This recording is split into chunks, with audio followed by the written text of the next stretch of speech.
सर्वज्ञं सर्वजन्तु हितदक्षं करणानुयोगदीपं कुर्वे स्वान्तस्तमो विघातार्थं सरस्वती नमस्तुभ्यं वरदे कामरूपिणी विद्यारंभं करिष्यामि सिद्धिर्भवतु मे सदा। द्वादशांग जिनवानी माता की जय। कर्णानियोग ग्रंथ राज की जय। आंटी पहले क्वेश्चंस लेंगे क्या? समुद्र घाट से संबंधित तो लेंगे नहीं, अभी आने वाला है समुद्र घाट। अच्छा, आने ही वाला है, बस 2-4-5 क्वेश्चन के बाद आने ही वाला है। ठीक है। और कुछ है तो ले सकते हैं। मंजू आंटी और कुछ है क्या? नहीं नहीं, वही पूछ रही थी मैं। ठीक है। हाँ आने बता वाला दो। है ना? हाँ ठीक ठीक। वहीं पर विवेचन लेंगे सारा। आंटी प्लीज अनम्यूट करिए, गलती से म्यूट हो गया।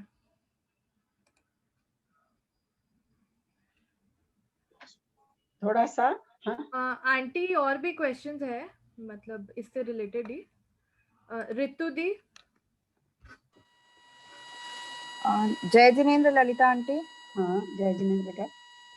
आंटी ये क्वेश्चन था ना 197, कौन से जीवों की कौन सी द्रव्य लेशिया होती है? इसमें लास्ट लाइन में विग्रह गति में संपूर्ण जीवों के शरीर का शुक्ल वर्ण और निर्वृत्ति प्राप्त अवस्था वाले जीवों का कापोत वर्ण होता है। तो विग्रह गति में भी तो निर्वृत्ति प्राप्त अवस्था ही रहती है।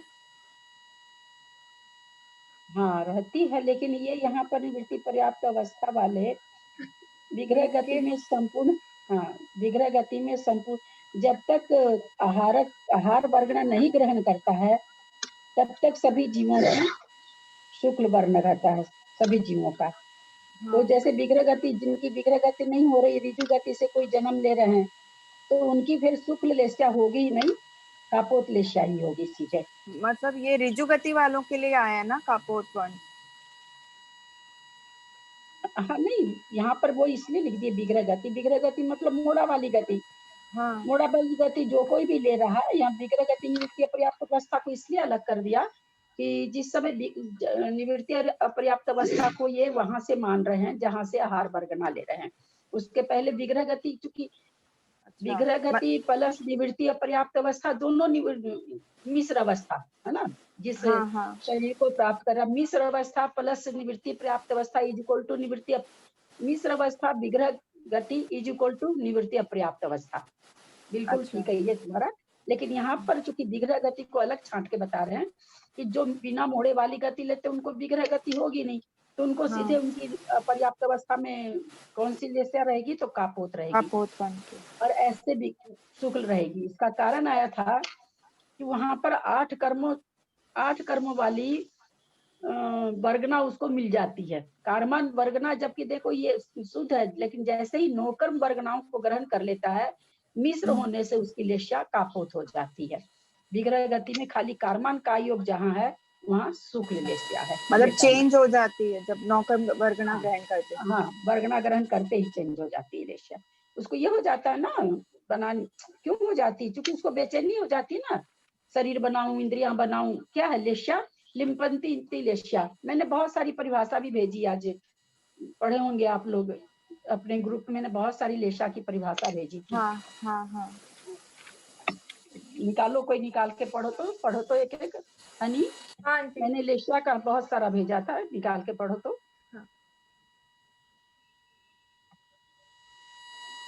आंटी एक बार पता नहीं किसका आवाज डिस्टर्बेंस हो रहा है। हाँ किसी का आवाज। हाँ रितु दी शायद आपके यहाँ से ही हो रहा था, मैंने आपको म्यूट कर दिया। लेशा का डेफिनेशन, जो लिंपन करती है यानी को कर्मों को आत्मा से लिप्त कर, यानी जो कर्मों को आत्मा से लिप्त करती है वह लेशा है। जिसके द्वारा आत्मा पुण्य पाप से अपने को लिप्त करती है वह लेशा है। जो कर्म स्कंध से आत्मा को लिप्त करता है वह लेशा है। जैसे मिट्टी, गेरू आदि के द्वारा दीवार रंगी जाती है, उसी प्रकार शुभ अशुभ भाव रूप लेप के द्वारा आत्मा का परिणाम लिप्त किया जाता है। यह भी कह सकते हैं कि मनुष्य के अच्छे बुरे भावों को लेश्या कहते हैं। आगे जिस प्रकार थर्मामीटर से शरीर का ताप नापा जाता है, उसी प्रकार भावों के द्वारा आत्मा का ताप अर्थात उसकी लेश्या का पता चलता है। कषायों के उदय से अनुरंजित मन वचन काय की प्रवृत्ति को लेश्या कहते हैं। कसायों से अनुरंजित, सबसे बढ़िया परिभाषा, कसायों से अनुरंजित मन वचन काय की क्रिया को लेश्या कहते हैं। तो वहाँ क्या हो रहा है, विग्रह गति में कारमान का योग है, वहां पर कोई उसको संश्लेष नहीं हो रहा है। जैसे ही नोकर्म वर्गना को ग्रहण करता है, उसको संश्लेष होने लग जाता है, परिणाम संश्लेषित होने लग जाते हैं कि मैं कैसे शरीर पूर्ण करूं, इंद्रिया पूर्ण करूं। इसके चलते वो एकदम से शुक्ल लेश्या से किसमें आ जाता है, कापोत लेश्या में आ जाता है। तो ये वहां पर एक सैद्धांतिक कारण ये है, और आचार्य ने ये भी कारण दिया, क्योंकि वहां पर आकर के वो नो कर्म वर्गना मिलती है, नो कर्म वर्गना के मिलने के कारण शुक्ल लेश्या कापोत लेश्या में बदल जाती है। ऋतु दी। आंटी और एक ये था 187 नंबर जो क्वेश्चन है, सामायिक संयमी आदि जीवों का पृथक पृथक कितना प्रमाण है? तो ये एक समय संबंधी प्रमाण रहते हैं क्या ये सारे? मतलब हर समय इतने रहते हैं कि मतलब हाँ समय हर समय इतने रहते हैं। मैं आपको वापस म्यूट कर रही हूँ, आपके यहाँ से बहुत डिस्टरबेंस आ रहा है। मेरे यहाँ तो कोई भी नहीं है, यहाँ पर मैं अकेली हूँ। आवाज तो आ रही है, आवाज आ रही है, कुछ प्रॉब्लम होगा। तो आप क्वेश्चन तो पूछ लिए, आंटी आंसर दे देंगे। हाँ हाँ आवाज तो आ रही, कहाँ से आ रही? हाँ उनके यहाँ से आ रहा है, आप आंसर दे दीजिए आंटी। हाँ पूछो। हाँ ये जो तुम करियो बिल्कुल सब समय की संख्या है। अगर समय बढ़ती रहती तो फिर लिखा रहता कि इतने समय तक रहता है, इतना, हमेशा इतने जीव पाए जाते हैं।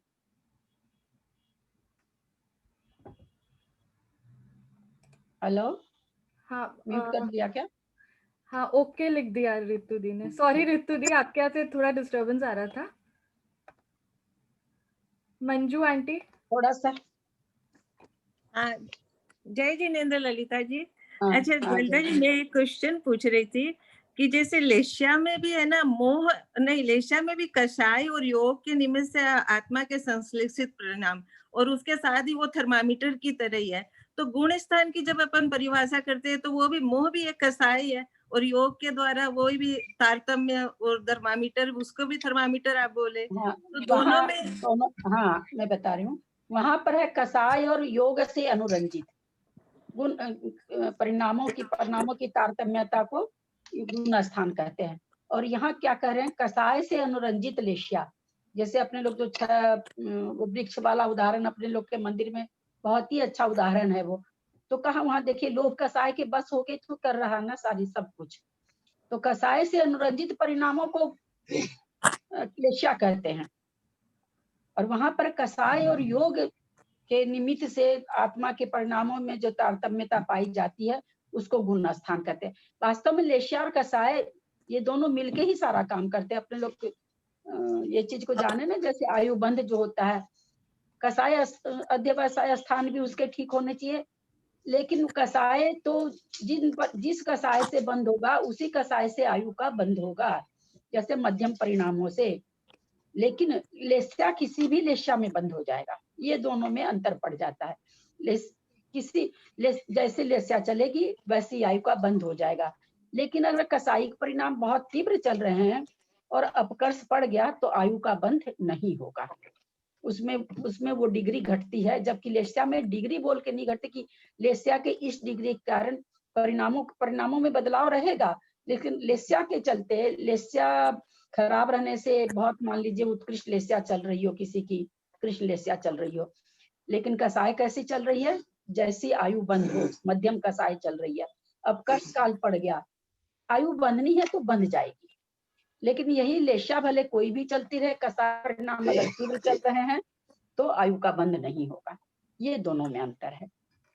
मैं पूछ रही थी कि जैसे लेस्या से भी गुण स्थान मतलब भाव होते हैं क्या, मतलब अपने ऊपर चढ़ने के? हाँ हाँ हाँ, नहीं ऊपर चढ़ने की भाव नहीं, ऊपर जो जीव ऊपर के लेस्या वैसे नहीं है, लेस्या ऊपर जो जीव रहेगा ऊपर के गुण स्थानों में, उनकी लेस्या उनके परिणाम अच्छे रहेंगे, उनके परिणाम अच्छे ही रहेंगे। जो ऊपर के गुण स्थानों में जीव पाए जाएंगे तो परिणाम अच्छे रहेंगे, तो लेस्या अच्छी रहेगी, क्योंकि हम लोग जान के लेस्या में परिणाम अलग अलग होते हैं, तो उसके परिणाम अच्छे रहेंगे। उस गुण स्थान में जाने के बाद देखिए, पहले गुण स्थान में 6 लेस्या है, इसलिए हम ये नहीं कह सकते कि किसी को शुक्ल लेस्या, जैसे कोई मुनि महाराज, किसको रहेगा मिथ्या दृष्टि के शुक्ल लेस्या, किसको रहेगी? मुनि महाराज को, आपको हमको नहीं बनेगी। मुनि महाराज, कोई मुनि महाराज है प्रथम गुण स्थान में है भाव से, उनको उस समय शुक्ल लेस्या रह सकती है, मुनि महाराज है इसलिए। तो अब देखिए कि लेस्या से गुण स्थान नहीं बना, लेकिन मिथ्यात्व में है फिर भी शुक्ल लेस्या है ना। गुण स्थान किससे बनता? कसाय से। कसाय अप्रत्याख्यान प्रत्याख्यान वगैरह का जब अनुदय होता है तब गुण स्थान बनता है। लेस्या के लिए नहीं कहा गया कि लेस्या अनुदय होगी तो गुण स्थान बनेगा। अंतर समझना है ना बात को। कसाय के लिए सब जगह आया कि अप्रत्याख्यान का उदय नहीं होगा तो ये गुण स्थान बनेगा, प्रत्याख्यान का नहीं होगा तो ये बनेगा, स्वंजलन नहीं होगा तो यथाख्यात चारित्र बनेगा। ऐसा कथन जो बना सो कसाय में बना, ये लेस्या में नहीं बना कि कृष्ण लेस्या होगी तो ये नहीं होगा, वो लेस्या होगी तो वो गुण स्थान नहीं होगा। गुण स्थान में लेस्या अपने आप वो शुभ होगी, वो एक अलग बात है, लेकिन मिथ्या दृष्टि के भी 6 लेस्या घटा दिया, जबकि मिथ्या दृष्टि के ये नहीं घटाया कहीं पर भी कि परिणाम बहुत विशुद्ध है। जैसे हम लोग कहते हैं ना कि बहुत सारे मिथ्या दृष्टि जीव भी बहुत शांत परिणामी देखने में मिलते, इतने शांत परिणामी, इतने शांत परिणामी लगते एकदम जैसे मिट्टी भी उनके सामने शायद क्रोध कर ले, लेकिन वो नहीं क्रोध करते। लेकिन फिर भी उनको अनंतानुबंधी कसाय शास्त्र में कहा गया आगम में। लेस्या उनकी हो सकती है, पीत चल रही हो, पद्म चल रही हो, लेकिन कसाय कौन सी है? अनंता ही अनंतानुबंधी। तो कसाय के अनुदय उदय से गुण स्थान बनते हैं।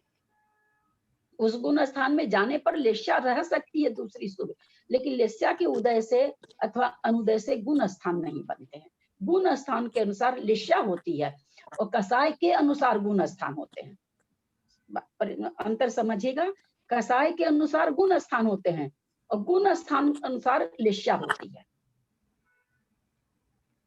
हाँ, पर दोनों आई बात, लेस्या भी कसाय से ही होती है और गुण स्थान भी कसाय से ही होती है, अनंतानुबंधी जैसे आप बता रहे हो। दोनों चीज होती तो कसाय से ही है ना। हाँ हाँ, वहाँ चूंकि ऊपर के गुण स्थानों में कसाय कम है, कसाय कम है तो लेस्या अच्छी है वहां पर, बिल्कुल।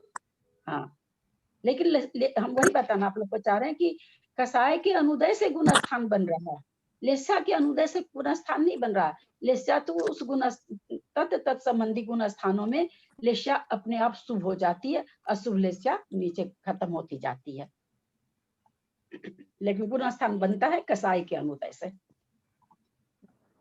ठीक है, जय जिनेंद्र। सुमन आंटी।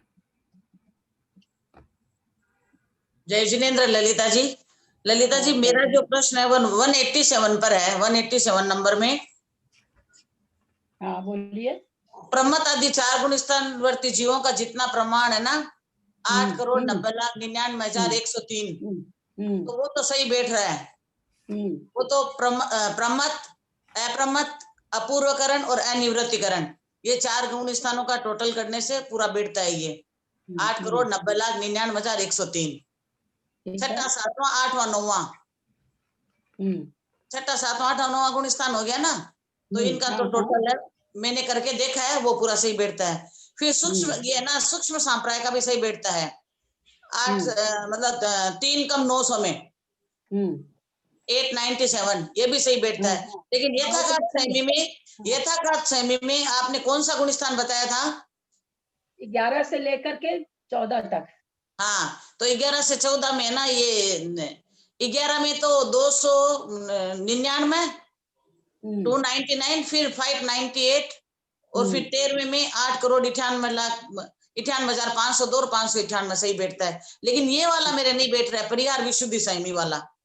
परिहार विशुद्धि संयमी का हम लोग त्रिशला जी को भी मैंने कहा खोजने के लिए, उन्होंने भी आज बहुत मेहनत की, लेकिन और मैंने भी खोजा, तो वो यहाँ पर वो ये लिखे हैं, धवला जी में ये आया है कि संख्यात होते हैं, परिहार विशुद्धि में संख्यात होते हैं, ऐसा उन्होंने लिखा। फिर दूसरी लाइन में लिख दिया कि 7,000 से 3 कम, 3 कम 7,000 होते हैं।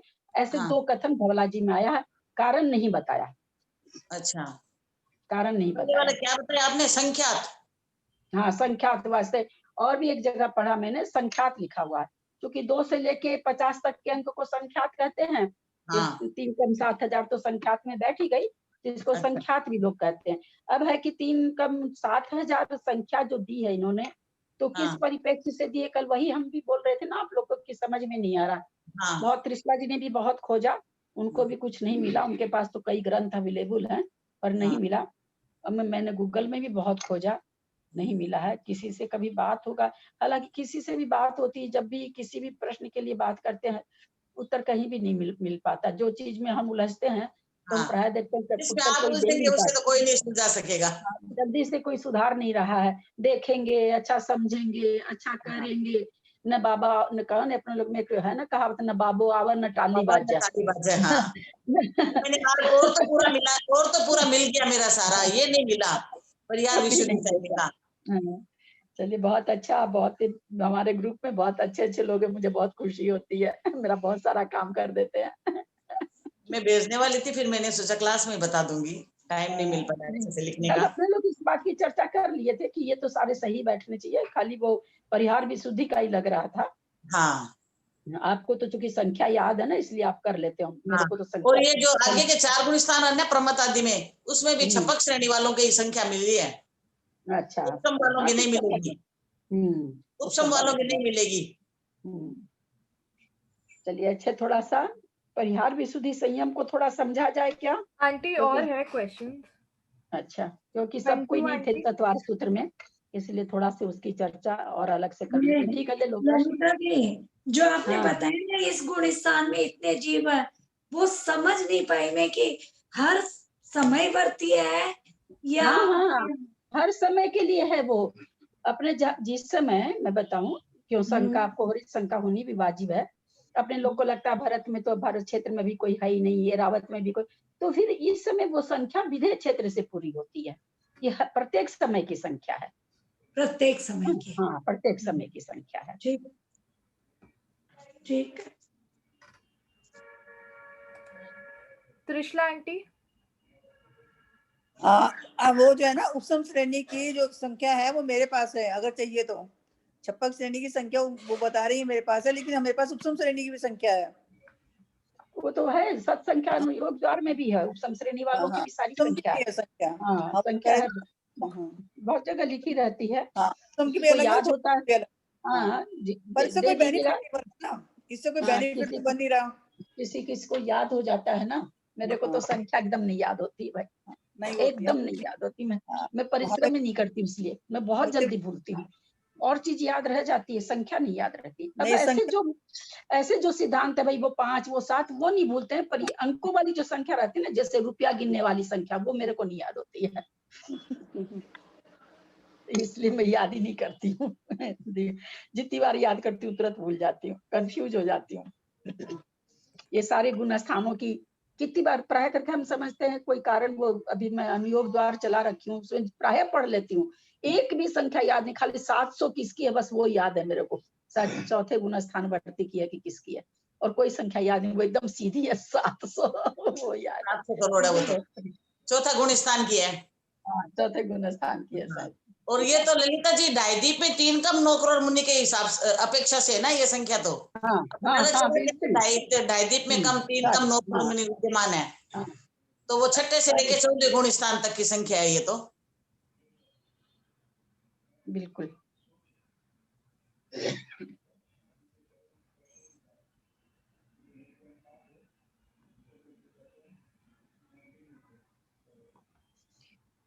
अपने लोग परिहार विशुद्धि संयम के बारे में ये तो समझे कि भाई 30 वर्ष तक वो घर में बहुत सुख पूर्वक रहेगा, और उसके बाद 8 वर्ष तक प्रत्याख्यान पूर्व का अध्ययन करेगा, है ना। फिर आचार्य और खोल के बता रहे हैं, जिसको जंतुओं की उत्पत्ति, विनाश, स्थान, काल परिमाण, जन्म योनि। कुछ आवाज कुछ हो रही है क्या? ये चालू है क्या? आपको ये कर देना चाहिए था ना तो पहले। 1 मिनट। जो अप्रमादी हो, महाशक्तिशाली हो, परम निर्जरा करने वाले हो, दुष्कर चर्या अनुष्ठान करने में तत्पर हो, तीनों संध्या कालों को छोड़कर प्रतिदिन 2 कोस गमन करते हो, उन साधुओं को परिहार विशुद्धि संयम होता है। हाँ, प्रश्न परिहार विशुद्धि संयम आ चुका है, उसके बारे में बता रहे। परिहार विशुद्धि संयम के साथ क्या क्या विशेषता होती है, ध्यान से सुनेंगे। परिहार विशुद्धि संयम के साथ मन प्रिय ज्ञान नहीं हो सकता है, यानी जिसको मन प्रिय ज्ञान होगा उसको परिहार विशुद्धि संयम नहीं होगा, और या जिसको मन परिहार विशुद्धि संयम होगा उसको मन प्रिय ज्ञान नहीं होगा। प्रथमो उपशम सम्यक्त्व परिहार विशुद्धि संयम के साथ नहीं होगा। कहाँ से होगा? प्रथमोपशम तो हो भी नहीं सकता है। तथा आहारक दीप का योग, ये भी प्रथमोपशम सम्यक इसके साथ परिहार विशुद्धि संयम के साथ नहीं होता। तो ये 3 विशेषताएं नहीं होती है किनके? जिनको परिहार विशुद्धि संयम रहता है। इन चारों में से किसी एक के होने पर 3 मार्गणाएं होती ही नहीं है। परिहार विशुद्धि के साथ तेजस समुद्घात भी नहीं होता है, आहारक समुद्घात भी नहीं होता है, और विक्रिया रिद्धि भी नहीं होती है। परिहार विशुद्धि संयम के साथ तेजस समुद्घात, आहारक समुद्घात और विक्रिया रिद्धि भी नहीं होती है।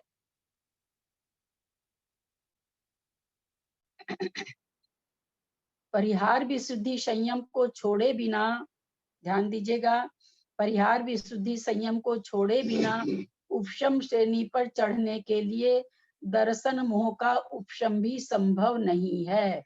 अगर किसी को परिहार विशुद्धि संयम है, उपशम श्रेणी कोई सम्यक को भी उपशम करके, हम लोग पढ़े हैं ना भाई, औपशमिक और छायिक 2 सम्यक दृष्टि श्रेणी चढ़ सकता है, हम लोग ये जान रहे हैं। तो औपशमिक सम्यक दर्शन चढ़ने के लिए 7 प्रकृति का क्षय करने वाला भी चढ़ सकता है, और 7 प्रकृतियों को उपशम करने वाला भी चढ़ सकता है। यहाँ आचार्य ये बोल रहे हैं कि अगर कोई उस 7 प्रकृतियों को उपशम करके चढ़ना चाहता हो तो परिहार विशुद्धि संयमी नहीं चढ़ सकता है। लेकिन अगर छायिक सम्यक दृष्टि है तो वो परिहार विशुद्धि संयम छोड़े बिना उपशम श्रेणी चढ़ सकता है। 8वें आदि श्रेणीगत गुण स्थानों में परिहार विशुद्धि संयम नहीं होता, क्योंकि परिहार विशुद्धि संयम प्रमत अप्रमत मुनिराज के ही होता है। परिहार विशुद्धि संयम के साथ उपशम सम्यक्त्व का भी निषेध है, लेकिन उपशम चारित्र का नहीं। कैसे निकला ये? हम लोगों ने अभी क्या जाना कि उपशम सम्यक्त्व के साथ परिहार विशुद्धि संयम वाला श्रेणी नहीं चढ़ सकता है, उपशम श्रेणी नहीं चढ़ सकता है, लेकिन जो छायिक सम्यक्त्व वाला है वो उपशम श्रेणी चढ़ सकता है। इसका मतलब क्या हुआ? इससे हम क्या निकालेंगे? अर्थापत्ति न्याय से क्या निकला कि 7 प्रकृतियों को जिसने क्षय कर दिया है वो 21 प्रकृति को उपशम तो कर सकता है। परिहार विशुद्धि संयमी 21 प्रकृति का उपशम करके उपशम श्रेणी चढ़ सकता है, 28 प्रकृति को उपशम करके उपशम श्रेणी नहीं चढ़ सकता है। पकड़ में आ रही है क्या बात? एक तो औपशमिक, हम लोग जाने ना कि छायोपशमिक जीव नहीं चढ़ता श्रेणी, है ना। 3 तरह का होता है सम्यक दृष्टि, छायोपशमिक, छायिक और औपशमिक। हम ये जान चुके हैं कि छायोपशमिक कोई भी छायोपशमिक सम्यक दर्शन से श्रेणी नहीं चढ़ सकता है, या तो उपशम सम्यक दर्शन से चढ़ेगा या छायिक सम्यक दर्शन से। आचार्य यहाँ ये डिफरेंस दे रहे हैं, कितनी बड़ी बात बता रहे हैं, धौला जी से है ये कथन, कि कोई मुनि महाराज श्रेणी चढ़ना चाहते हो और उनको परिहार विशुद्धि संयम है, अगर वो 7 प्रकृतियों का क्षय कर लिए हैं तो कहते हैं उनको उपशम सम्यक तो के साथ नहीं चढ़ सकता है, उपशम चारित्र के साथ चढ़ सकता है। यानी जो अब 21 प्रकृतियां बची उनका वो उपशम कर सकता है, वो उपशम श्रेणी चढ़ सकता है। परिहार विशुद्धि संयम के साथ जो मुनि महाराज है वो 28 प्रकृति के साथ नहीं चढ़ सकता है, लेकिन जिसने 7 प्रकृति का उपशम किया है, जो औपशमिक सम्यक्त्व वाला है, वो श्रेणी नहीं चढ़ सकता है। कौन? जिनको परिहार विशुद्धि संयम है। लेकिन जिसने क्षायिक सम्यक्त्व को प्राप्त कर लिया है, वो 21 प्रकृति का उपशम करके परिहार विशुद्धि संयम वाला श्रेणी चढ़ सकता है। अंतर फिर समझा रहे हैं। यहाँ पर कथन कहाँ अटक रहा है? केवल सम्यक दर्शन के लिए। 21 प्रकृति तो 9वें गुण स्थान में या तो क्षय होती है या उपशम होती है, 9वें गुण स्थान में होती है। श्रेणी तो 7वें के अंत से कहिए, 8वें से कहिए शुरू हो जाती है। तो मान लीजिए उस श्रेणी में प्रवेश कौन करेगा? अगर परिहार विशुद्धि संयम से युक्त कोई मुनि महाराज हैं, वो 8वें में कब जाएंगे? अगर उनको क्षायिक सम्यक्त्व होगा तब। तो क्षायिक सम्यक्त्व के साथ वो उपशम, क्षायिक श्रेणी, छपक श्रेणी तो चढ़ ही सकते हैं। क्षायिक उपशम श्रेणी कब चढ़ेंगे? अगर क्षायिक सम्यक दर्शन होगा तब तो चढ़ेंगे, और क्षायिक सम्यक दर्शन नहीं होगा, औपशमिक सम्यक दर्शन होगा, तो परिहार विशुद्धि संयमी मुनि महाराज नहीं चढ़ेंगे, श्रेणी का अभाव होगा। इसलिए औपशमिक चारित्र की तो व्यवस्था है इसमें, लेकिन औपशमिक सम्यक्त्व की व्यवस्था नहीं है, है ना। आगे उपशम श्रेणी में जो चढ़ रहा है, 21 प्रकृति को उपशम कर रहा, तो आचार्य कह रहे हैं कि औपशमिक चारित्र तो इसमें हो सकता है, लेकिन औपशमिक सम्यक्त्व तो नहीं हो सकता है। थोड़ा कड़ा है। दूसरी चीज, ये जो परिहार विशुद्धि संयम वाला मुनि महाराज रहते हैं, ये 11वें गुण स्थान तक जाकर के वापस गिर के और ये पहले गुण स्थान तक में पहुंच सकते हैं।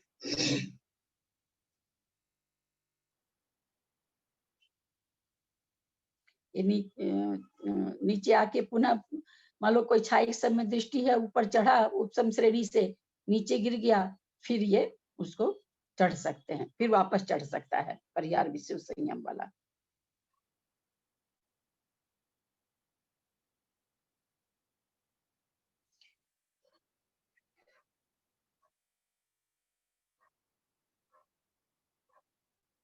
लिखा है परिहार विशुद्धि चारित्रधारी मुनि 6 काय के जीवों के समूह वाले स्थान में विहार करने पर भी हिंसा से लिप्त नहीं होते हैं। जैसे कमल पत्र जल में रहकर भी जल से लिप्त नहीं होता है, लेकिन सामायिक छेदोपस्थापना संयम वाले में ऐसी सामर्थ्य नहीं है।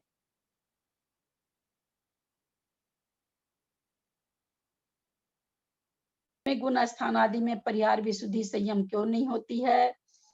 बोले जिनकी आत्माएं ध्यान रूपी सागर में निमग्न है, जो कि 8वें गुण स्थान में ध्यान में है, श्रेणी चढ़ रहे हैं, सातिशय अप्रमत से ही ध्यान में आ गए, जो मन मौन का पालन करते हैं और जिन्होंने आने जाने रूप संपूर्ण शारीरिक व्यापार को संकुचित कर लिया है, चूंकि ध्यान में है, ऐसे जीवों के शुभ अशुभ क्रियाओं का परिहार बन ही नहीं सकता, क्योंकि गमनागमन रूप क्रियाओं में होता है, और गमनागमन क्रियाएं 8वें गुण स्थान में नहीं है। इसलिए ऊपर के 8वें गुण स्थानों में परिहार विशुद्धि संयम नहीं बनता है। 8वें गुण स्थानों में, 8वें आदि गुण स्थानों में परिहार विशुद्धि पाई जाती है, परंतु हम लोग कहे थे ना, लब्धि रूप से तो रहेगा वहां पर, परंतु उपयोग रूप से नहीं रहेगा, उपयोग का वहां अभाव रहेगा।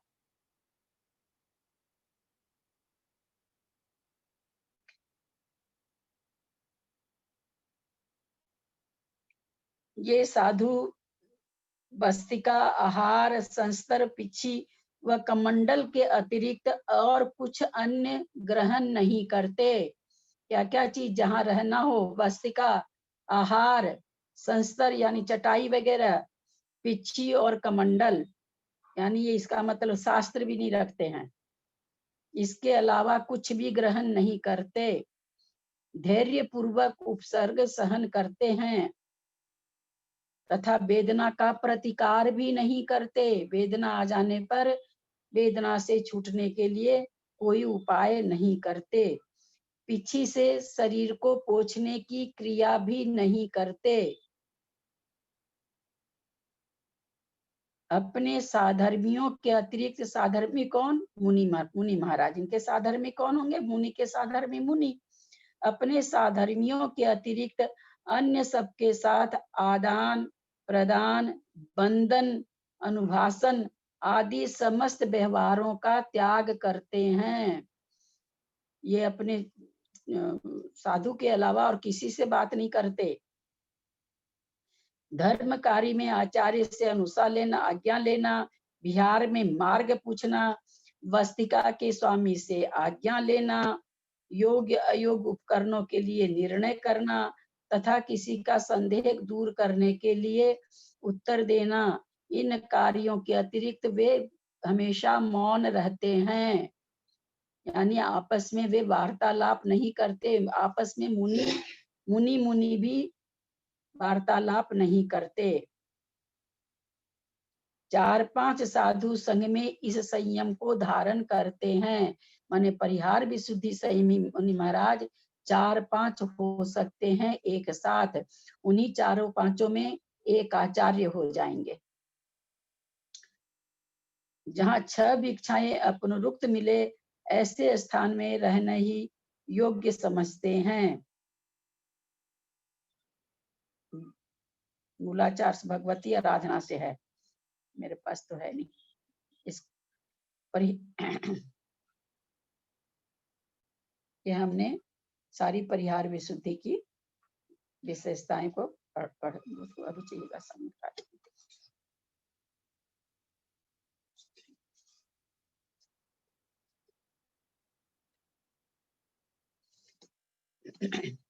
चलते हैं अब प्रश्न नंबर 204। आंटी इससे रिलेटेड शायद क्वेश्चंस है तो ले क्या? ले लो। मंजू आंटी।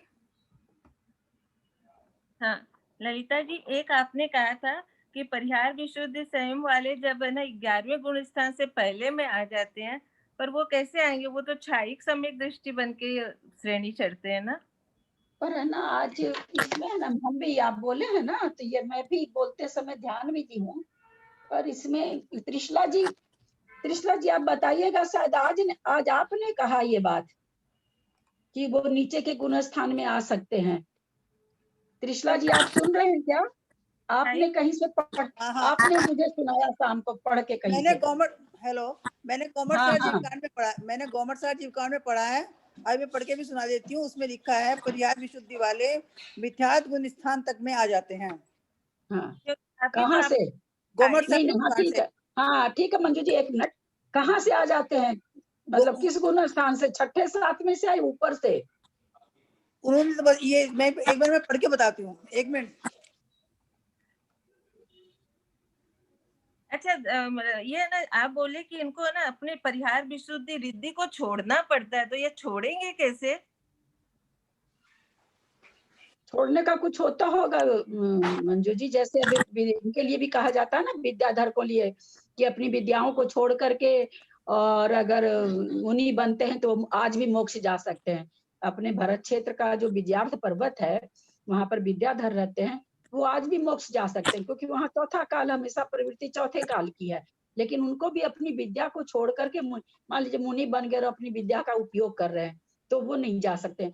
तो उसी तरह इनका परिहार विशुद्धि का कुछ होता होगा, जो इनका नियम है रोज 2 कोस चलने वगैरह का, या किसी से भी बिल्कुल बात नहीं करने का, वो जो इनकी जो सारी शर्तें होंगी उनको छोड़ देते होंगे, मुझे ऐसा लगता है। और तो ऐसा उपयोग में लाने का त्याग कर देते होंगे। होंगे। उपयोग में लाने का त्याग कर देते होंगे। अच्छा एक ये भी है कि ये जो आपने बोले ना ये संख्या दी है ना, इन सारों संख्याओं को यदि जोड़ते हैं तो 3 कम 9 करोड़ नहीं आती है क्या? कौन सी? जो पहले वाली है? हाँ, जो ये 90 लाख 99,300 और 7,000 कम, ये तो ये चारों को यदि अपन जोड़ेंगे तो 3 कम 9 करोड़ आने चाहिए क्या? हाँ परंतु ये आते नहीं है, क्या गलत आती है? 3 कम 9 करोड़ थोड़ी है, कम है। 3 कम 9 करोड़ तो 14 गुना स्थान के मिलाएंगे तब होगा। अच्छा 3 कम 9 करोड़ में, हाँ 14 गुना स्थान के मिलाने से होता। 3 कम 9 करोड़ जो मुनिराजों को हम लोग नमस्कार करते हैं, वे सारे गुण स्थानों को मिलाए, 6ठे से लेके 14वें तक के। ये पहले से 9 करोड़ से ज्यादा आ रही है। मैंने अभी जोड़ा था तो मतलब 9 करोड़ से ज्यादा आ रही है संख्या, जोड़ने से कम आनी चाहिए ना हिसाब से। तो यदि 14वें गुण आप स्थान, हमको लगता है आप उसमें परिहार विशुद्धि संयम जोड़ रहे हैं क्या? वो नहीं हाँ। जुड़ेगी ना, नहीं वो कैसे जुड़ेगी? अच्छा, वो भी तो मुनि महाराज। नहीं, मुनि महाराज अलग से परिहार विशुद्धि संयम अलग से कुछ नहीं ना, उन्हीं गुण स्थान में जो मुनि महाराज हैं उनमें से इतने मुनि महाराजों को परिहार विशुद्धि रह सकती है। अच्छा, ये वाली नहीं जोड़नी है तब आएगी। हाँ, ये वाली नहीं जोड़नी है। तो मैं बार-बार जोड़ रही हूँ, मैंने कहा ये 9 करोड़ से ज्यादा हुई। हाँ, तब तो हो ही जाएगी, 7,000 बढ़ जा रहा होगा, ठीक बात है। हाँ, और अब त्रिशला जी मिला? गुण स्थान वाला बाकी है। सरिता आंटी,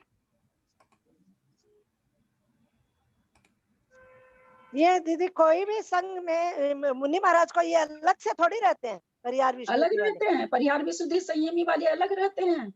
ऐसे इनका सब संघ अलग ही होता है। हाँ, ये तो हम लोगों ने पहले भी पढ़ा था, इन लोग को शायद मैंने बताया भी था। अभी 9वें गुण आप लोग को भी तो, आप तो थी शायद उसमें नहीं थी तत्वार सूत्र में, आप लोग तो थे ही शायद उसमें। तो मैंने बहुत सारी विशेषता लिखाई थी। 9वें अध्याय में ना। हाँ, उस समय में ये अलग ही रहते हैं, क्योंकि किसी से बातचीत ही नहीं करते ना। हाँ, ये किसी से खाली भी अपने बराबर वालों से ही बातचीत करते हैं। बराबर वालों से भी वही उतना काम रहने सही। और ऐसे एक गप वही नहीं हमको करते। शंका थी कि ये इतना नीचा कैसे गिर सकते हैं इतनी विशुद्धि वाले भी। नहीं, वो देखिए अब हाँ, वो देख रहे हैं। अब वो ऐसे ये तो पक्का निकल गया जीवकांड से कि वो मिथ्यात्व में आ सकते हैं। अब बात यहाँ पर ये है कि उपसम श्रेणी चढ़ने वाले क्या 6ठे 7वें से आ रहे हैं तो ठीक आ रहे हैं, कोई बात नहीं है, लेकिन उपसम श्रेणी चढ़ते हैं, क्योंकि यहाँ उपसम श्रेणी को मना कर दी है। हाँ, एक बात मैं बताती हूँ, इसमें लिखा हुआ है, धवला पुस्तक 7 में लिखा हुआ है, परिहार विशुद्धि संयत उसी भव में संयम से च्युत होकर नीचे के गुण स्थानों में प्रथम गुण स्थान तक आ सकते हैं। परिणामों की तथा कर्मोदय की विचित्रता है, मुनि यथाख्यात चाय से भी गिरकर मिथ्यात्व गुण स्थान में आकर कुछ कम अर्धपुतगत परिवर्तन काल तक संसार में परिभ्रमण कर सकते हैं। मतलब इसका मतलब 6ठे 7वें से हुआ। हाँ, इसका उपसम श्रेणी से नहीं है तब। हाँ, 6ठे 7वें से मतलब हुआ इसका। हाँ, 6ठे 7वें से नहीं तो वो हम भी जब अभी बोले ना उसमें से पढ़ करके उसमें जो मैंने अभी निकाल रखा था, तो मंजू जी बोले, वो मेरे भी उस समय 1 सेकंड के लिए माथे में क्लिक किया, फिर मैं भूल गई कि भाई कहाँ से उपसम श्रेणी से तो गिरेंगे नहीं, मतलब मिथ्यात्व में नहीं आएंगे, 6ठे 7वें में आ सकते हैं। तो ठीक है मंजू जी, वो चीज ठीक निकलेगा। 6ठे अगर कोई मुनि महाराज चढ़े हैं, उपसम श्रेणी अगर चढ़े हैं, छपक तो खैर गिरता ही नहीं है, उपसम श्रेणी अगर कोई चढ़ा परिहार विशुद्धि संयम वाला, तो निश्चय से वो 6ठे 7वें से नीचे नहीं आएगा। लेकिन जो परिहार विशुद्धि संयम वाला 6ठे 7वें में है, वो नीचे गिर के पहले में आ सकता है। मंजू आंटी, हाँ, पर अभी आपने तो यथाख्यात बोला ना कि यथाख्यात से गिर के, तब तो 11वां ही हुआ। अरे वही तो कह रहे ना, वहां पर भी यथाख्यात बोला है, पढ़ा है। हाँ, तो बोला तभी तो वही तो बताई ना मंजू जी कि मेरे मन में आया बोलते समय, लेकिन मैं जब तक और कुछ बोलती तब तक मेरे दिमाग से निकल गई। तो मंजू जी वही तो पकड़ी ना, ये मंजू जी कलकत्ते वाली मंजू जी, उन्होंने यही तो कहा कि भाई आपने कहा कि चढ़ ही नहीं सकता है छाई के बिना, और जो छाई चढ़ेगा तो वो पहले में आएगा कैसे, वही तो उन्होंने अभी पकड़ा। तो मैं ये बात असल में इसलिए बोल गई, त्रिशला जी मेरे को सुनाई थी, अभी शाम को ही सुनाई थी, ये 6:30 में 6:15 में सुनाई। यही तो पढ़ा है इन्होंने कि यथाख्यात वाला मिथ्यात्व तक आ सकता है।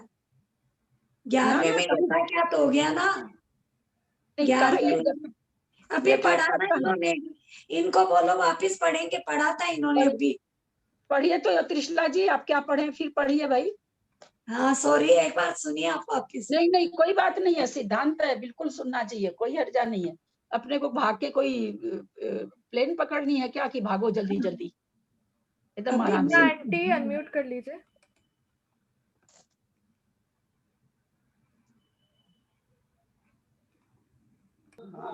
देखिए इसमें लिखा है कि परिहार विशुद्धि संयत उसी भव में संयम से च्युत होकर नीचे के गुण स्थानों में प्रथम गुण स्थान तक आ सकता है। धवला पुस्तक 7 पृष्ठ 223। परिणामों की तथा कर्मोदय की विचित्रता है, मुनि यथाख्यात चारित से भी गिरकर, में अब देखो आया यथाख्यात चारित, वही तो मैं बोल रही हूँ। नहीं देखिए, अपने समझने में गलती हो गई। देखिए क्या कहना चाह रहे हैं कि परिणामों की विचित्रता देखिए कि यथाख्यात से भी मुनि गिर करके मिथ्यात्व में जा सकता है। इन्होंने ये क्या कहना चाह रहे हैं, परिहार विशुद्धि संयमी मन भी गिर करके नीचे आ सकते हैं। परिणामों की विचित्रता देखिए, यथाख्यात वाले ही जब नीचे गिर जाते हैं तो ये तो छठे साथ में नहीं है, ये चीज पकड़ाना चाह रहे हैं। हाँ, ये बताना चाह रहे हैं वो। हाँ, ये बताना चाह रहे हैं, क्योंकि यथाख्यात में लोग जाते हैं, उपसम श्रेणी चढ़ते हैं, यथाख्यात चारित्र हो जाता है 11वें में। ये परिहार विशुद्धि से इसको नहीं जोड़ रहे हैं। परिहार विशुद्धि वाले कैसे मिथ्यात्व में आ जाते हैं, उन परिणामों की विचित्रता बता रहे हैं कि भाई देखो कैसी परिणामों की विचित्रता है कि परिहार विशुद्धि वाले संयम वाले मिथ्यात्व में आ सकते हैं। इन परिणामों के बारे में क्या कहा जाए, यथाख्यात चारित्र वाले भी मिथ्यात्व में आकर के अधपूर्वक परावर्तन पूरा करते हैं, ये ऐसे कहे हैं, है ना। सिद्धांत कहीं नहीं काट हुआ है, एकदम बिल्कुल ठीक है ना। सॉरी, एक ये किस प्रकृतियों का आपने किसका बताया, परिहार विशुद्धि वाले कर लेते हैं क्या, उपशम श्रेणी वाले? हाँ, उपशम श्रेणी चारित्र मोहिनी का जो 9वें गुण स्थान में क्या होता है, अनिवृत्तिकरण गुण स्थान में क्या होता है, 21 प्रकृतियों का अक्षय या उपशम, तो बस वही है। तो परिहार विशुद्धि वाला, परिहार विशुद्धि वाला नहीं, क्षायिक सम्यक दृष्टि है, परिहार विशुद्धि संयम है, उपशम श्रेणी चढ़ रहा है, तो 21 प्रकृति का उपशम करेगा। क्षायिक वाला करेगा, उपशम वाला नहीं करेगा ना। जो उपशम वाले को तो चढ़ा ही नहीं रहे ना, औपसमिक सम्यक्त वाले को उपशम केवल बोलेंगे तो आप कंफ्यूज हो जाएंगे। औपसमिक सम्यक्त वाले को तो चढ़ा ही नहीं रहे हैं ना श्रेणी, परिहार विशुद्धि संयम के साथ श्रेणी चढ़ा ही नहीं रहे हैं। हाँ हाँ हाँ, है ना, उसके साथ चढ़ाते तो तुम मिथ्यात्व में आ ही जाते हो। विशुद्धि और सम्यक क्षायिक सम्यक्त होगा वो, उसके लिए बात हो रही है। हाँ, क्षायिक सम्यक्त होगा तो छपक भी चढ़ जाएगा परिहार विशुद्धि और उपशम भी चढ़ जाएगा। कहने का मतलब 21 प्रकृति का क्षय या उपशम करने में कोई बाधा नहीं है, लेकिन 7 प्रकृति का क्षय करके ही परिहार विशुद्धि संयमी श्रेणी मान सकता है, 7 प्रकृतियों का उपशम करके नहीं मान सकता है। अच्छा, ठीक है, इसमें निकल भी गया। त्रिशला जी ने जो पढ़ा वो परिणामों की विचित्रता को लेके बताए हैं। ठीक है ना, समझ में आ गया सबको? बहुत अच्छा, आपने दोबारा दोहरा लिया, बहुत अच्छा रहा। चले, और कोई कुछ पूछा था क्या बीच में? नहीं, और तो कोई क्वेश्चन नहीं है।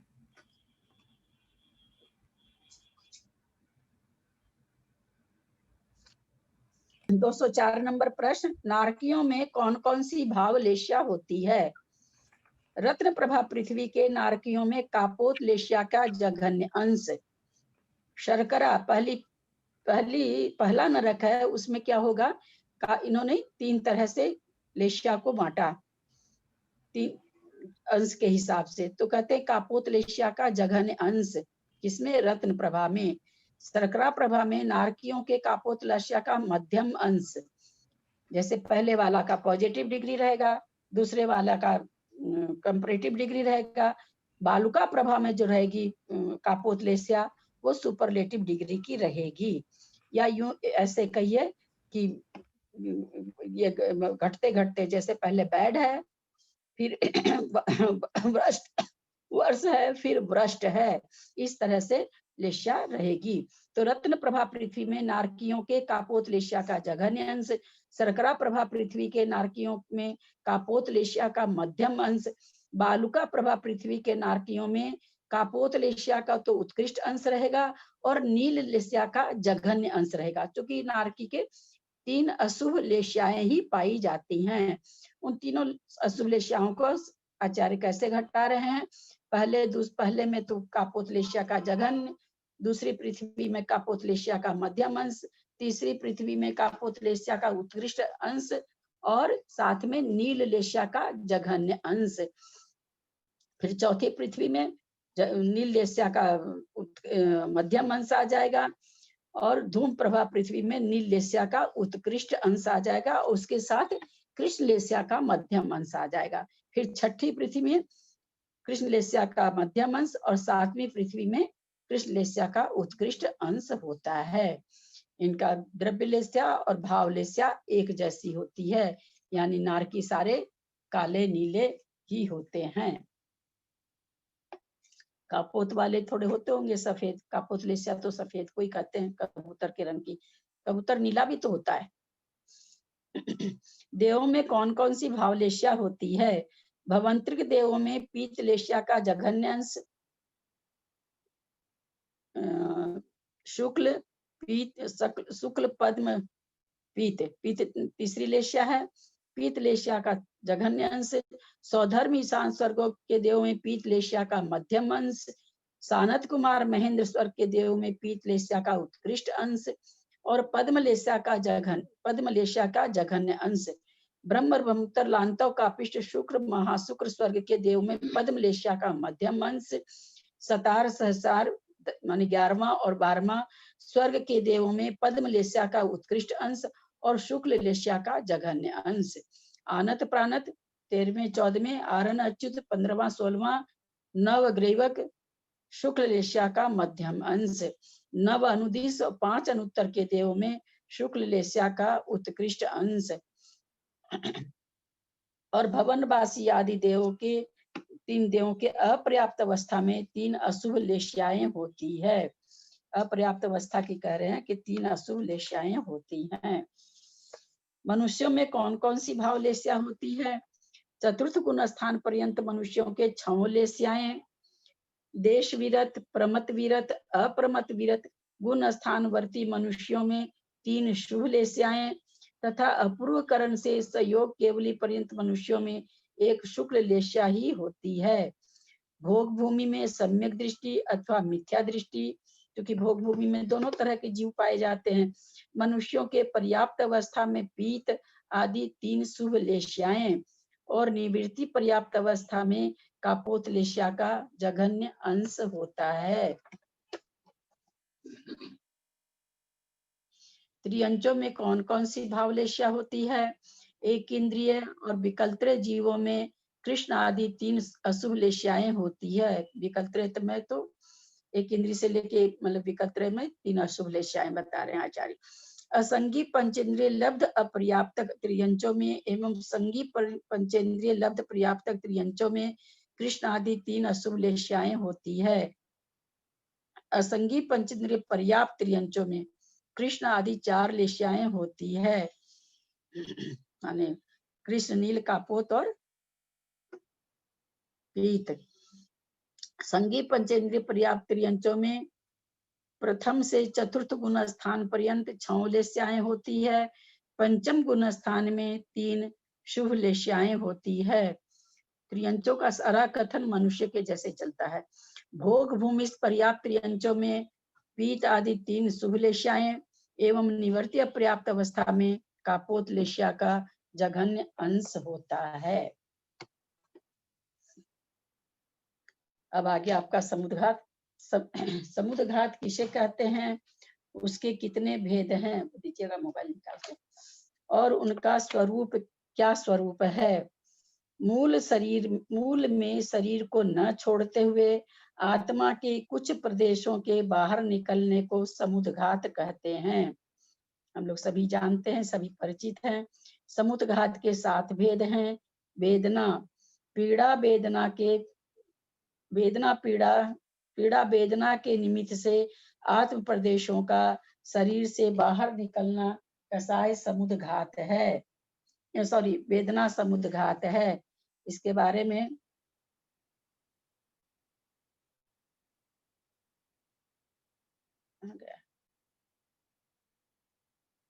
वेदना समुद्रघात के लिए कहा जाता है कि इसके प्रदेश शरीर से बाहर निकलकर, उस समय अपने लोग जब समुद्रघात पढ़ रहे थे तो ये चर्चा आई थी, कोई डॉक्टर देखने आया है, उसकी बैग में वो दवा पड़ी है जिससे उसकी वेदना दूर हो सकती है।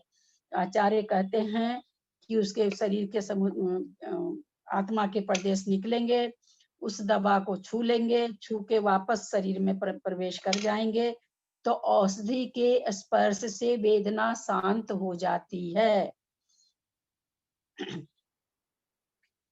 कसाय समुद्रघात, क्रोधादि के वश आत्म प्रदेशों का बाहर निकलना कसाय समुद्रघात है। तीव्र कसाय के उदय में पर के घात के लिए मूल शरीर को छोड़े बिना आत्म प्रदेशों का बाहर जाना मात्र देह प्रमाण से 3 गुने प्रदेश बाहर जाते हैं। क्या मतलब हुआ कि मान लीजिए कोई 5 फुट का व्यक्ति है और उस कसाय समुद्घात कर रहा है, तो उसके प्रदेश कितनी दूर जाएंगे कसाय समुद्घात में? 15 फुट। देह प्रमाण से 3 गुने माने कितनी दूरी तक जाएंगे?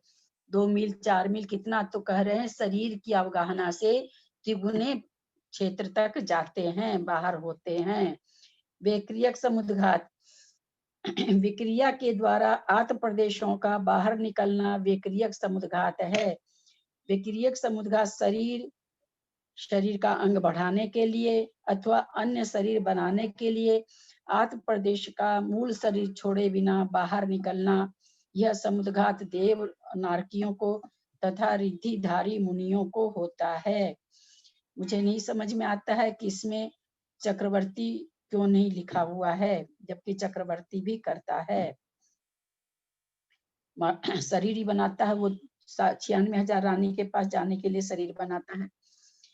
मारणांतिक समुद्घात मरण से पूर्व नवीन जन्म के योग्य क्षेत्र को स्पर्श करने हेतु आत्म प्रदेशों का बाहर निकलना मारणांतिक समुद्घात है। मारणांतिक समुद्घात की विशेषता क्या है? ये एक ही दिशा में होता है, क्योंकि जहाँ उसको जन्म लेना है, जिस भी दिशा में 10 दिशाओं में से जिस भी दिशा में जन्म लेना है उसी दिशा की ओर जाता है। तो आचार्य कह रहे हैं कि मारणांतिक समुद्घात एक दिशा को प्राप्त होता है। इस समुद्घात की अपेक्षा जीव त्रसनाड़ी के बाहर भी पाया जाता है। मान लीजिए कोई त्रसनाड़ी में जीव है, त्रस जीव है या एक इंद्रिय जीव है, अब त्रसनाड़ी के बाहर बात वलय में जन्म ले रहा है या जहाँ भी जीव वहां जन्म ले रहा है, तो ऐसे में मारणांतिक समुद्घात के समय ऐसे तो त्रस जीव त्रसनाली में ही पाए जाते हैं, पर जिस मारणांतिक समुद्घात के समय त्रस जीव त्रसनाली के बाहर भी पाए जाते हैं। तेजस समुद्घात शुभ या अशुभ तेजस रिद्धि के द्वारा तेजस शरीर के आत्म प्रदेशों का बाहर निकलना तेजस समुद्घात है। यहाँ एक प्रश्न है आप लोगों से, ये तेजस समुद्घात अलग शरीर है क्या? और शरीर में जो तेजस शरीर है वो अलग है क्या? ऐसा कुछ होता है क्या कि एक शरीर अलग बना रहता है और ये शरीर कुछ अलग रहता है जिनको ये रिद्धि होती है? तेजस शरीर समुद्घात वाला तेजस समुद्घात और तेजस शरीर जो हम लोग के पाया जाता है, इनमें कोई अंतर है क्या?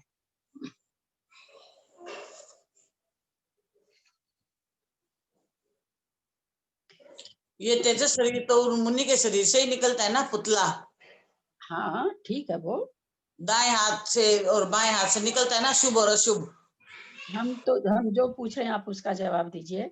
क्या? हम लोग के जो तेजस है शरीर है और मुनि महाराज के जो तेजस शरीर निकलता है, तो क्या उनके शरीर में वो वैसा कुछ अलग सा रहता है क्या?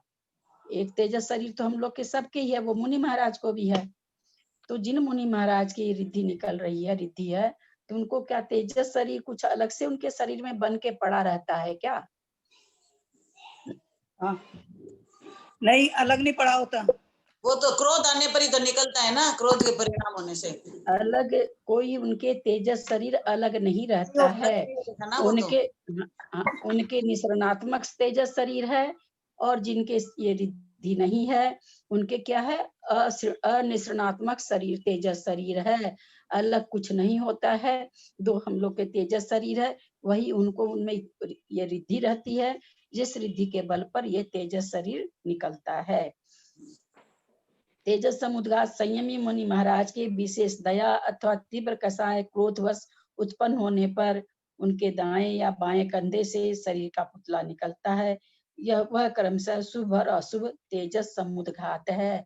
ये क्या, जैसे क्या समझे इसको? जैसे वो कहते हैं भाई बिलाव के आकार का निकलता है, लाल निकलता है, एक तरफ से हंस के जैसा निकलता है।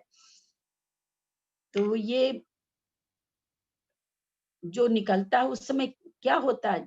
जितने योजन तक, 9 योजन है शायद, 12 योजन या 9 योजन, मुझे याद नहीं आ रहा, शायद तो 12 योजन है, उतने योजन तक जैसे सूर्य निकला तो कितनी चारों बगल धूप हो गई, जहां जहां उस सूर्य का प्रकाश पड़ रहा है वहां वहां तक धूप हो गई। उसी तरह से ये शरीर जो निकलता है मुनि महाराज का, वो ऐसा नहीं कि 12 योजन तक जाता है ना, ऐसा नहीं कि वो 12 योजन तक चल के जाता है, इसकी प्रभा उस 12 योजन तक फैल जाती है, और वो फिर 12 योजन में जो भी शुभ कार्य करना रहता है, अशुभ करना रहता है, फिर वो प्रभा समेट करके, क्योंकि ये प्रभा रूप है, वास्तव में तेजस शरीर क्या है तो ये प्रभा ही रूप। प्रभा क्रोधित होता है तो वो प्रभा लाल जैसी हो जाती है, और जब क्रोधित नहीं अच्छे शुभ काम के लिए रहते हैं तो हंस के जैसा रहता है। तो ये एक प्रकार की प्रभा ही है, ऐसा नहीं कि जैसा औदारिक शरीर है वैसा हो जाता, वो प्रभा का एक पुंज है जो एक हाथ का होके हंस के आकार का या बिलाव के आकार का निकलता है। उसके निकलते ही उतनी दूर तक के लिए 12 योजन या 9 योजन, मैं कंफ्यूज हो रही हूँ, मैं हमेशा कहती हूँ मैं गिनती में कंफ्यूज होती हूँ, वो 12 योजन या 9 योजन तक का अपना कार्य करता है, और कार्य करके मुनि महाराज के उसमें वापस वैसा का वैसा समा जाता है। ऐसा नहीं समझ लेंगे कि जैसे हम लोग का औदारिक शरीर है वैसा कोई शरीर बनता, हाड़ मांस वाला शरीर बनता, नहीं, वो तेजस शरीर वास्तव में तेजस ही है, प्रभा ही है, वो प्रकाश ही है। ठीक उसी तरह से जैसे सूर्य निकलता है तो चारों बगल प्रकाश हो जाता है, उसी तरह से वो शरीर निकलता है तो चारों बगल उसका जहां तक उसका प्रकाश जाना चाहिए, जितनी दूर तक उसका है योग्यता है, 9 योजन या 12 योजन, उतनी दूर तक उसकी प्रभा से शुभ कार्य होना रहता है, शुभ कार्य हो जाता है, अशुभ होना रहता है तो अशुभ हो जाता है। आहारक समुद्घात, रिद्धिधारी प्रमथ गुण स्थानवर्ती मुनि महाराज के मस्तक से निकलने वाले आहारक शरीर के द्वारा आत्म प्रदेशों का बाहर निकलना आहारक समुद्घात है। किसी तत्व में संदेह होने पर उसकी निवृत्ति करने के लिए आहारक रिद्धिधारी मुनिराज के मस्तक से एक हाथ लंबा पुरुषाकार श्वेत पुतला आहारक शरीर केवल ज्ञानी प्रभु के दर्शन के लिए निकलता है, तत्व संदेह के बाद मूल शरीर में प्रवेश कर जाता है। यहाँ शायद चर्चा चल रही थी, मारणांतिक समुद्घात में अगर मरण हो जाता है तो वो आत्मा के प्रदेश तो जुड़े ही रहते हैं ना, शरीर वाले आत्मा के प्रदेश से उनका जुड़ान जुड़ा रहता है, वो टूटते, जैसे धागा तोड़ के 2 टुकड़ा हम कर देते हैं, वैसे तो उनका पूरे आत्म प्रदेश जहां भी जा रहा है, शरीर के आत्म प्रदेश से एकदम ऐसे समझ लीजिए वो धागा बना हुआ, ऐसे समझ लीजिए, बिल्कुल जुड़े रहते हैं वो। अगर किसी का मरण हो जाता है तो विग्रह गति में आकर के मिल जाते हैं। आहारक समुद्घात का भी है, मुनि महाराज निकले शंका दूर करने के लिए, वहां यात्रा करने के लिए, दर्शन करने के लिए तीर्थ क्षेत्र का, और अगर इनका मरण हो जाता है तो इनके भी आकर के विग्रह गति में उनमें समा जाता है। इनका भी बस जिस समय मिश्र आहारक का योगी है उसमें न तो आयु का बंध है और न मरण है। मिश्र का औदारिक मिश्र आहारक मिश्र का योगी का मरण भी नहीं है और आयु बंध भी नहीं है। केवली समुद्घात, आयु स्थिति के बराबर शेष 3 आघाती कर्मों की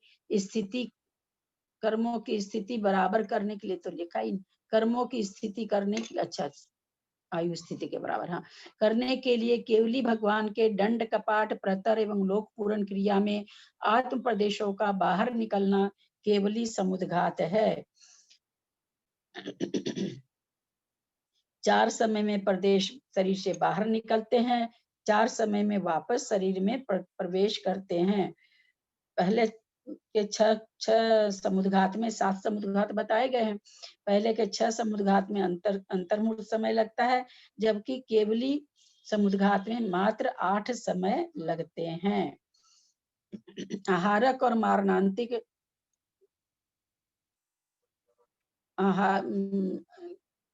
कपाट लोकपूर्ण क्रिया में आत्म प्रदेशों का बाहर निकलना केवली समुद्घात है। आहारक और मारणांतिक समुद्घात अवस्था में आत्म प्रदेशों का एक ही दिशा में गमन होता है, क्योंकि एक निश्चित है, वो बिंदु निश्चित है जहां इनको जाना है।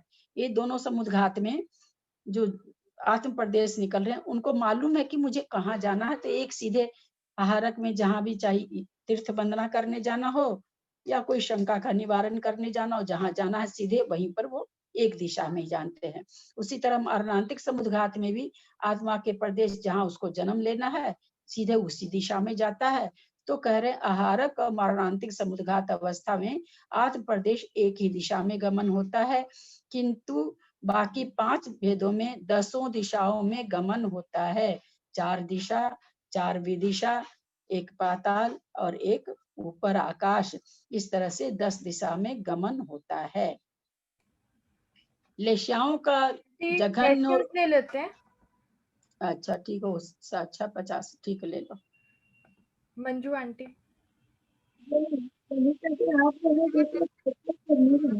आवाज क्लियर नहीं है मंजू आंटी आपकी।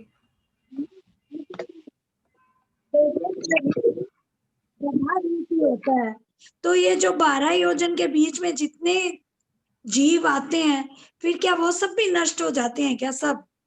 हाँ, उनका 12 योजन, 1 मिनट, 12 योजन और चौड़ाई कुछ लिखी हुई है। हाँ, उतने बीच में जो भी आएंगे, अब उनके उस पर है कि उनका मतलब 1 इंद्री 2 इंद्री जीव जो है आप विकल्प वगैरह के लिए कह रहे हैं, तो आया तो ऐसा ही है कि पूरा भस्मीभूत कर देते हैं उतनी दूर को। अब उसमें विकलेंद्रिय क्या पंचेंद्रिय भी तो होंगे? हाँ, जो भी मतलब करने के लिए विकल्प और होंगे ही, वो तो ऐसा कुछ खुलासा आया नहीं है, बस ऐसा है कि उतनी दूर को उतनी देर में अपना कार्य करके और वापस, जैसे अकाल पड़ रहा है तो उतनी दूर का अकाल खत्म कर देते हैं, दुर्भिक्ष पड़ रहा है तो वो तो सभी का होगा ना, दुर्भिक्ष पूरे क्षेत्र का होगा, तो उसी तरह से ये भी होना चाहिए पूरे क्षेत्र में जो भी आएंगे। अच्छा, तो शुभ होता है फिर सबका शुभ हो जाता है अगर शुभ तेजस निकल रहा है। हाँ, तो सबका शुभ हो जाएगा उसकी जो सबका, तो जैसे किसी क्षेत्र में अकाल पड़ा तो वहाँ के प्राणियों को देख के तो दया आ रही है ना, तो उसमें तो सारे प्राणी हैं, 2 इंद्री 3 इंद्री 4 इंद्री मान लीजिए सभी तरह के हैं, क्योंकि सबको ही तो तकलीफ हो रही है। अगर अकाल पड़ा है अथवा कुछ ऐसा हुआ है तो सभी जीवों को तकलीफ है अपने अपने हिसाब से, तो सारे जीवों को सुखी करेंगे। तो ये बिलाव और का आकार दिया वो होता तो होगा ही, अपने को नहीं दिखता है। हाँ, दिखता नहीं है, वही तो क्या बिलाव का आकार से मतलब, चूंकि प्रभा तो तेजस, चूंकि एक प्रभा, जैसे अपने लोग को सूर्य सुबह कैसा दिखता है, लाल दिखता है, थोड़ा 10 बज जाता है तो वही सूर्य सफेद दिखता है कि नहीं, जबकि प्रभा देखिए सफेद ही है किरणें, लेकिन उसके बाद भी सुबह लाल दिखता है। तो उसी तरह जब क्रोध से निकलता होगा उस समय उनका जो वो प्रकाश पुंज है, वो जो भी एक हाथ का बना हुआ है वो है क्या, उसमें कोई हड्डी मांस मज्जा ये थोड़ी है, वो प्रकाश का पुंज का ही बना हुआ है। तो प्रकाश पुंज उस शेप में होता होगा, बिलाव के शेप में। हाँ, जैसे हम मान लीजिए दीपक जलाते हैं तो दीपक की लौ का एक आकार बनता है ना, दीपक की लौ का एक आकार बनता है कि नहीं बनता है, तो उसी तरह से इसी आकार में निकलता होगा प्रकाश पुंज और जो काम करके आ जाता होगा। वही आना क्या है, सिमट जाता है बस, अंतर्मूर्ति तो रहता है, अंतर्मूर्ति में काम हुआ, सिमट गया, सारी प्रभा सिमट गई, सिमट के महाराज के उसमें मुनि महाराज के शरीर में वापस चली गई। अच्छा, एक ये सौधर्म और ईशान में पीतलेशा का जघन्य अंश बताया नहीं? हाँ, पीतलेशा का उत्कृष्ट अंश। तो ये सौधर्म इंद्र के और के यही लेशा होती है, पीत सौधर्म इंद्र के भी। हाँ, जब पढ़े नहीं है क्या, देवास चतुर्निकाया आदितस त्रिषु पितांत लेश्या, तत्वार सूत्र पढ़ेगा ना सभी कोई, तब फिर तो ये तो शुक्ल लेशा नहीं होती सौधर्म इंद्र में, नहीं होती है, पर्टिकुलर इंद्र में। इनको शुक्ल करा देंगे तो ऊपर क्या कराएंगे फिर, तो ये तो एक भवावतारी तो होते हैं सौधर्म इंद्र भी तो वो तो इसके पद की गरिमा है, वो एक भवातारी कोई लेस्या से नहीं होता है। जो मुनि महाराज चौथे काल में मोक्ष जा रहे हैं तो वो मान लीजिए उसी भाव से जो मोक्ष जा रहे हैं, तो क्या उनको शुक्ल लेस्या है, गुण स्थान के हिसाब से लेस्या है, गुण स्थान के हिसाब से लेस्या है। कोई मुनि महाराज हो गए तो थोड़ी शुक्ल लेस्या थोड़ी हो गई, हाँ उनका गुण स्थान चला जाएगा 12वां 10वां तो लेस्या बदल जाएगी, क्योंकि परिणाम बदले लेस्या बदली। वही सौधर्म इंद्र तो इतना क्या क्या काम करता है, तो सब है, क्योंकि इसकी द्रव्य लेस्या भाव लेस्या समान होती है, तो सारी चीजों को लेके कथन बनता है ना। हीरा आंटी हाँ ललिता जी, जय जिनेन्द्र। मैं ये पूछ रही थी, जैसे ये जो कसाय और वेदना लेस्या जो बताए आप, तो वो क्या हर कोई भी जीव की हो सकती है कि ये हाँ, कसाय? हम लोग भी, हाँ, हम लोग भी अगर बहुत वेदना में चिल्लाते हैं, रोते हैं, तो हमारे भी निकलते हैं आत्मा के प्रदेश बाहर। वो जो क्रोध से आदमी लाल हो जाता है, मुंह से थूक फेंकने लग जाता है, कांपने लग जाता है, क्या है वो तो क्रोध कसाय में उसकी, हाँ, कसाय बस उसकी आत्मा के प्रदेश बाहर हो रहे हैं। माने वो कुछ बिल्कुल हो करते रहे हैं। नहीं, वापस अंदर माने आ गए, वही हाँ, हुआ ये क्या? तो क्या करेंगे, हाँ, वो अपने आप वापस ठंडा होता है तो सारे प्रदेश सिकुड़ जाते हैं फिर। अच्छा, एक जो आप बोले द्रव्य, ये क्या नाम, द्रव्य लेस्या अपने मनुष्यों में जो, तो भाव लेस्या होती है कि द्रव्य लेस्या भी होती है? माने एक सा कब दिखता है कि कोई आदमी ज्यादा ही क्रोधी है तो वो काला ही है मान लीजिए, तो वो द्रव्य लेस्या का क्या मतलब हुआ? नहीं समझी, क्या पूछना चाह रहे हैं आप, मैं समझ नहीं पाई। मनुष्यों में जी, माने अपने मनुष्यों में जो लेस्या बताई गई है, उसमें भाव लेस्या ही खाली है या द्रव्य लेस्या भी है? क्योंकि कोई ऐसा तो नहीं देखा कि बहुत क्रोधी है तो वो एकदम काला ही है, या बहुत वो शांत आदमी है तो एकदम गोरा है। एक मिनट, ये अगर बैठाएंगे तब तो अपने काले काले भगवानों में लेस्या होनी नहीं चाहिए अच्छी। नहीं, भाव मनुष्य और त्रियंच में, कर्म भूमि के मनुष्य और त्रियंचों को के द्रव्य लेस्या से भाव लेस्या का कोई भी मिलान नहीं है। किसी को कुछ भी हो सकती भाव लेस्या, द्रव्य लेस्या भी कुछ हो सकती। केवल देवनारकी के द्रव्य लेस्या भाव लेस्या एक जैसी होती है। भोग भूमि में भी कथनचित शायद एक ही होती है। कर्म भूमि के मनुष्यों को लेस्याओं में द्रव्य लेस्या भाव लेस्या में अंतर होता है। एक भी हो सकती है, वो एक होना मतलब ऐसा नहीं, वो एक संजोग है कि एक हो सकती है, एक होती है नहीं। वो संजोग है कि कोई काला आदमी है तो उसको गुस्सा भी बहुत है, कोई गोरा आदमी को भी गुस्सा बहुत है, ऐसा थोड़ी है। इसलिए द्रव्य लेस्या भाव लेस्या अलग अलग होती है कर्म भूमि के मनुष्यों में और त्रियंचों में। ठीक है। अच्छा, ये जो समुद्घात होता है कसाय या वेदना, तो ये कोई खास किसी का कुछ है क्या कि भी उसके ये किया हुआ कर्म है या उससे हो रहा है, या किसी के भी हो सकती है वो? देखिए, वेदना कोई हमको कष्ट हो रहा है तो अपने बंधे हुए कर्मों के कारण ही हो रहा है ना। कसाई कसाई का तो ये हाल है कि कभी एकदम शांत बैठे रहिए और कुछ भी नहीं, कोई निमित्त भी नहीं मिलता है, फिर भी कुछ ऐसा कर्म का उदय आता है कि चुपचाप बैठे बैठे में एकदम अनमने से हो जाते हैं, कभी अंदर से क्रोध सा आ जाता है। क्यों हो रहा है ये? नेचुरली कोई कर्म का उदय उस समय बना है, कोई भी निमित्त नहीं है, कुछ भी नहीं हुआ है, एकदम बढ़िया से बैठे थे। फिर भी कई बार ऐसा होता है कि अंदर से अंदर ही अंदर कोई चीज का क्रोध, कुछ याद आ जाता है, चाहे कुछ भी क्रोध आ जाता है, तो वो याद आना भी तो कर्मोदय है ना। अच्छा, ठीक, हाँ सही बात है। ठीक है, ये पूछ रही थी। आंटी बाकी के कल ले, कई सारे क्वेश्चन। ठीक है, कल परसों है क्या अष्टमी? हाँ परसों।